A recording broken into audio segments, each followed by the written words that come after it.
le jour du 28 septembre, est-ce que les institutions de la République étaient aussi menacées que ça motive la sortie des militaires ce jour? Mais non, on ne s'est pas dirigé vers une institution de l'État. On n'a pas fait de marche pour aller vers la présidence là-bas ou bien contre le camp Alpha Yaya.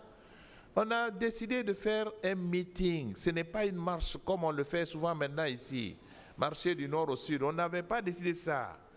On n'était pas dans cette logique de violence ou de manifestation dans des domaines où on ne pouvait pas contrôler.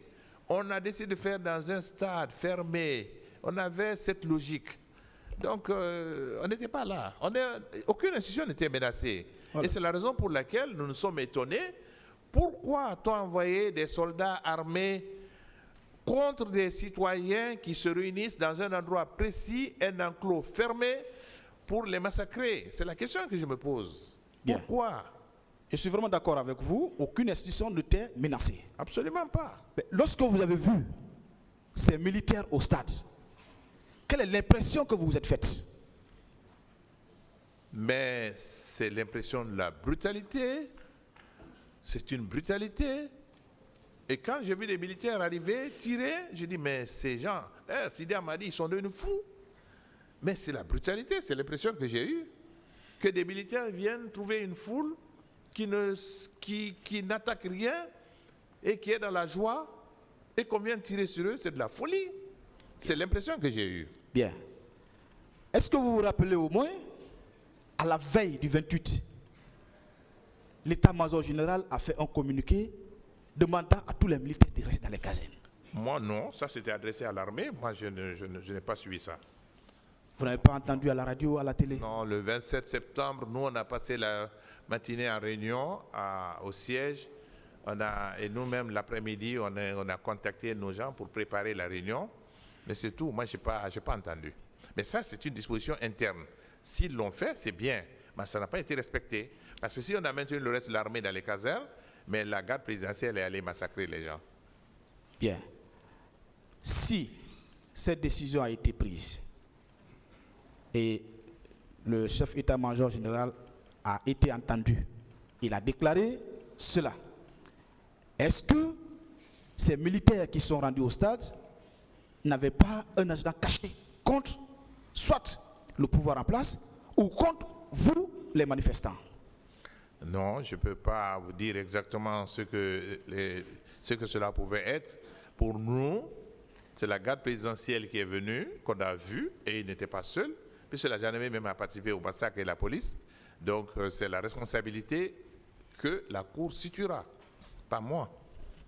C'est le tribunal qui va trancher cette question. D'accord. Monsieur Toumba, qui est venu vers vous, avec des militaires ou d'autres groupes de militaires, il vous a pris, vous mettez dans sa voiture.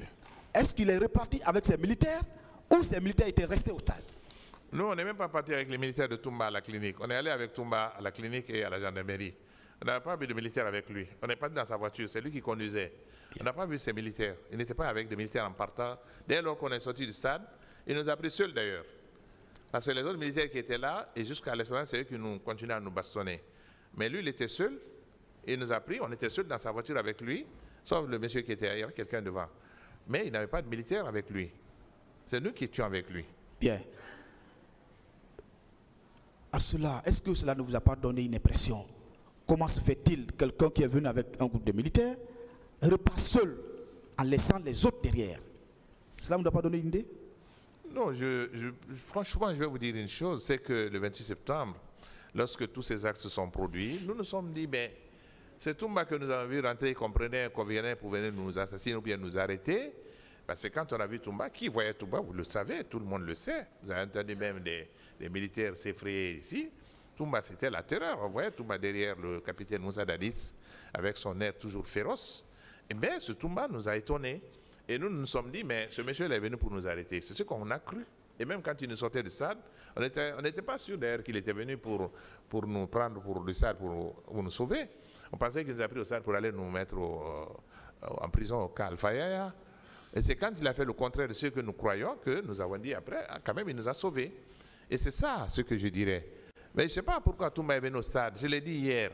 Je ne sais pas pourquoi il est venu, mais ce qui est constant, c'est qu'en nous sortant d'abord de l'intérieur, même s'il avait décidé de nous sortir du stade pour nous amener à Al-Faya, j'aurais dit qu'en nous sortant du stade, il nous a sauvé la vie, parce que si on était resté à l'intérieur du stade, au moment où les gens nous avaient déjà vraiment tapé sur la tête et à tout moment, certainement on serait mort à l'intérieur du stade là-bas.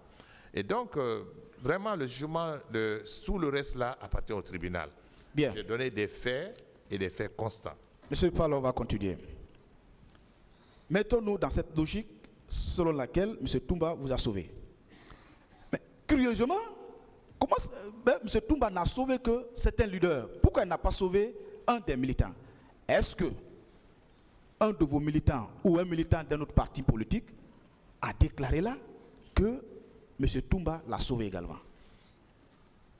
Non, vraiment, c'est une question, franchement, laissez le soin au tribunal de trancher. Le tribunal a écouté tout le monde ici. Ils ont écouté Toumba ici. Toumba a dit que lui, il est venu pour sauver les leaders. Et nous, il nous a sauvés. Le tribunal apprécie cela. Non.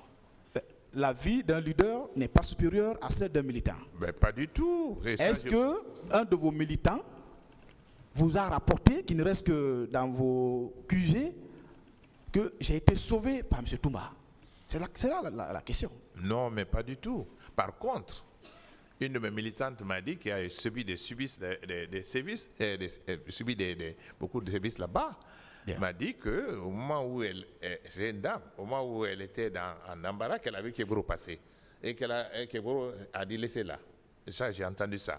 Mais Toumba, personne. Mais je sais que Toumba s'est occupé de nous. Pas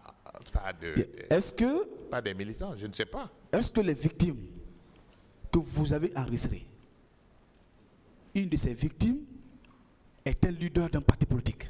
Pardon? Les victimes, les morts enregistrés dans les rangs des partis politiques, des manifestants.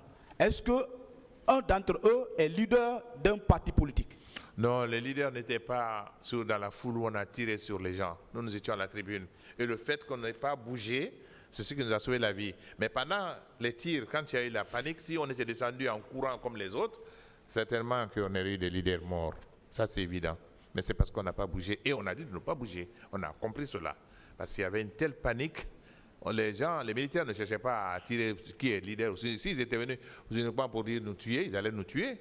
Mais ils tiraient sur tout le monde. Et si on s'était mêlé à la foule qui était en mouvement, certainement qu'on nous aurait tués. Mais c'est le fait que nous, on est restés là où nous étions, c'est ce qui nous a sauvé la vie. Et c'est nous qui avons demandé à nos collègues, ceux qui étaient à côté de moi en tout cas, c'est moi qui leur ai dit ne bougeons pas, restons ici. Ils vont venir nous arrêter ici. Laissez-les nous arrêter. Oui ou non, un plan bien préparé de M. Toumba qui a bien réussi, selon lequel il faut sauver les militaires et s'emparer des manifestants, des militants, je voudrais dire. Répétez, s'il vous plaît, je ne comprends pas. J'ai dit, est-ce que ce n'est pas un plan bien préparé par M. Toumba, un plan selon lequel il faut épargner les leaders et s'attaquer aux militants? Ça, je ne sais pas. Franchement, je ne peux pas le dire. Posez la question. Toumba est encore ici, devant le tribunal. Le tribunal pourra lui poser cette question. Bien, on va continuer. Je ne peux pas répondre à la place de Toumba. On va parler de M. Marcel. Oui. M. Marcel, vous l'avez connu depuis quand? Je ne connaissais pas Marcel. Je l'ai connu le 28 septembre. Au cours des épreuves. D'accord. Comment vous avez su que c'était bien Marcel qui était là? D'abord, j'ai vu un personnage qui nous a frappés sur la pelouse et qui tournait autour de nous. Je l'ai vu frapper Sidia. Je l'ai vu menaçant avec sa grosse matraque qui tournait autour de nous. Je l'ai vu me frapper de visu, je l'ai vu. Ensuite, je l'ai vu sur l'esplanade tourner autour de nous. Je l'ai encore revu à moins d'1 mètre quand il donnait un violent coup dans le visage de Sidia. Je l'ai vu. Je l'ai vu encore plus près encore quand il a sorti la grenade. Et comme je l'ai dit hier, vous ne pouvez pas avoir votre bourreau devant vous à moins d'1 mètre plusieurs fois en plein jour et que vous ne puissiez pas reconnaître cette personne-là. Et mieux, à la clinique Ambroise Paré, Toumba l'a appelé plusieurs fois par son nom, devant moi, devant nous tous, devant Sidia.